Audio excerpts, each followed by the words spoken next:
வணக்கம். விருச்சக ராசி புரட்டாசி மாத ராசி பலன்கள் 2025.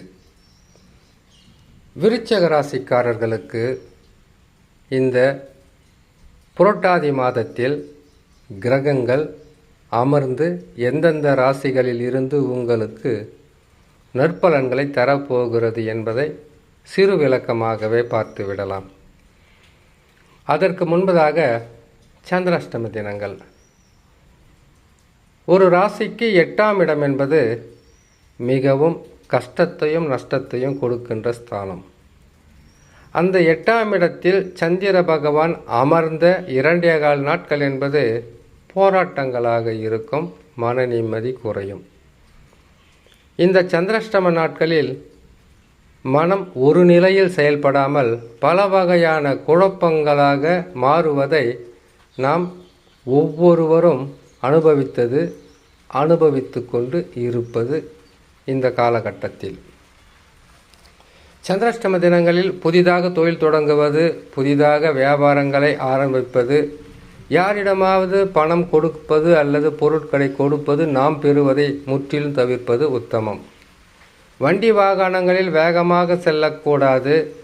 யாரிடமாவது வீணான வார்த்தைகளை வாக்குவாதங்களாக பயன்படுத்தக்கூடாது.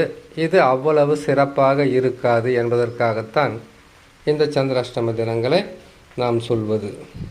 சரி, சந்திராஷ்டம தினங்களில் இதையெல்லாம் தவிர்த்தால் பெரிதளவு பாதகமாக இருக்காது. சந்திராஷ்டம தினங்களை பார்க்கலாம். வருகின்ற 12ஆம் தேதி 10ஆம் மாதம் 2025, புரட்டாசி மாதம் 26ஆம் தேதி ஞாயிற்றுக்கிழமை காலை 8:32 மிதுன ராசியில் சந்திர பகவான் சஞ்சாரம் செய்யும் போது விருச்சக ராசியான உங்களுக்கு சந்திராஷ்டம தினங்கள் ஆரம்பமாகும். சந்திராஷ்டம தினங்களிலிருந்து விடுபடக்கூடிய நாட்களாக வருகின்ற 14/10/2025 புரட்டாசி மாதம் 28ஆம் தேதி செவ்வாய்க்கிழமை காலை 11:58 கடகராசியில் சந்திர பகவான் சஞ்சாரம் செய்யும் போது சந்திராஷ்டம தினங்களில் இருந்து விடுபடக்கூடிய நாட்களாக இருக்கும். இம்மாதத்தில் கிரகங்கள் தரக்கூடிய பலன்களை பற்றி விரிவாக பார்த்து விடலாம். விருச்சக ராசிக்காரர்களுக்கு உங்கள் ராசியிலிருந்து 4ஆம் ராசியில் ராகு பகவான் சுகஸ்தானத்தை பாதிக்கின்ற ஸ்தானத்தில் ராகு பகவான் அமர்ந்திருப்பது அலைச்சலும், திருச்சலும், மன உளைச்சலும், தேவையில்லாத குழப்பங்களும், உறவுகளால் சிக்கல்களும் தருகின்ற ஸ்தானம்தான். இந்த 4ஆம் இடத்தில் குரு பகவானே அமர்ந்தாலும் பெரிய நன்மைகள் என்பது இருக்காது. ஆனால் இது அப்படியே நடந்து விடுமா? இந்த அலைச்சல் திருச்சல்னு கேட்டீங்கன்னாக்கா நடக்கும். தசாவை பொறுத்து தான். தசா ஓரளவுக்கு நல்லா இருந்தால் பெருசாக பாதகம் இருக்காது, நன்மைகள் நடக்கும். கொஞ்சம் பொறுமையாக இருங்க.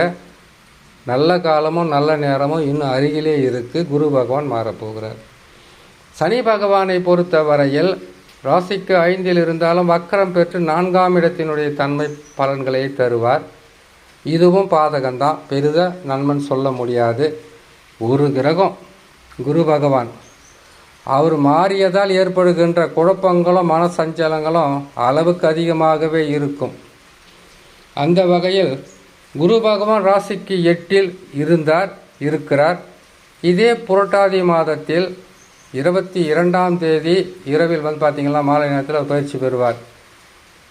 அதுக்கப்புறம் உங்கள் ராசிக்கு 9ஆம் இடத்தில் மிக பலமாக அமரப்போகிறார். தொடர் நன்மைகள் நடக்கும். தசா நல்லா இருக்கான்னு பாருங்கள். கிரகங்கள் நற்பலன்களை செய்வதற்கு கோட்சார ரீதியாக பயிற்சி பெற்றாலும் அதை பெறுவதற்கு தசா ஒத்துழைக்கணும். ஒரு சிலருக்கு நான் கேட்டிங்கன்னா நன்மைகள் நடக்கும், ஒரு சிலருக்கு மத்தியம பலன்கள் நடக்கும். ஆனால் குரு பகவான் 9க்கு வரும்போது கெட்டது மட்டும் நடக்கும் சொல்ல முடியாது, நல்லது நடக்கும். சுக்கிர பகவான் கேதுவுடன் இணைந்து ராசிக்கு 10இல் தொழிலில் போட்டி, போராமம், மனக்குழப்பங்கள் கட்டாயமாக இருக்கும். இருந்தாலும் இறுதி வெற்றி உங்களுக்குத்தான். அதற்கடுத்ததாக சூரிய பகவான் புதனுடன் இணைந்து ராசிக்கு 11இல் அமர்வது வருமானம் சற்று அதிகரிக்க தொடங்கும். வருமானம் பெருகும். உதிரி வருமானமாக இருக்கலாம், இல்லை ஏற்கனவே செஞ்ச வேலையில் கூட உங்களுக்கு நற்பலன்கள் நடப்பதற்குண்டான வாய்ப்புகள், வருமானம் வருவதற்குண்டான வாய்ப்புகள் இருக்கும். செவ்வாய் பகவானை பொறுத்தவரையில் ராசிக்கு 12இல் இருக்கிறார். உங்கள் ராசி அதிபதி தான் 12இல் அவ்வளவு சிறப்பான பலன்களை தரமாட்டார். இருந்தாலும் செவ்வாய் பகவானால் பெருசாக பாதகம் இருக்காது. ஏன்னா குரு பார்வை இருக்குது இல்லையா, குரு பார்வை இருக்கும்போது பெருசாக பாதகத்தை தரமாட்டார். இப்போ உங்களுக்கு 4ஆம் பாவத்தில் இருக்கின்ற ராகு பகவானும் 8ஆம் இடத்தில் இருக்கக்கூடிய குரு பகவானும் தந்து கொண்டிருக்கின்ற பாதகம் என்பது இன்னும் 1 மாதத்தில் மாற்றம் பெற்று நற்பலன்களை பெறுவதற்குண்டான வாய்ப்புகள் விருச்சிக ராசியான உங்களுக்கு கிடைக்கப் போகிறது என்று சொல்லி இன்னொரு நல்ல பதிவில் உங்களை நான் சந்திக்கிறேன். நன்றி, வணக்கம்.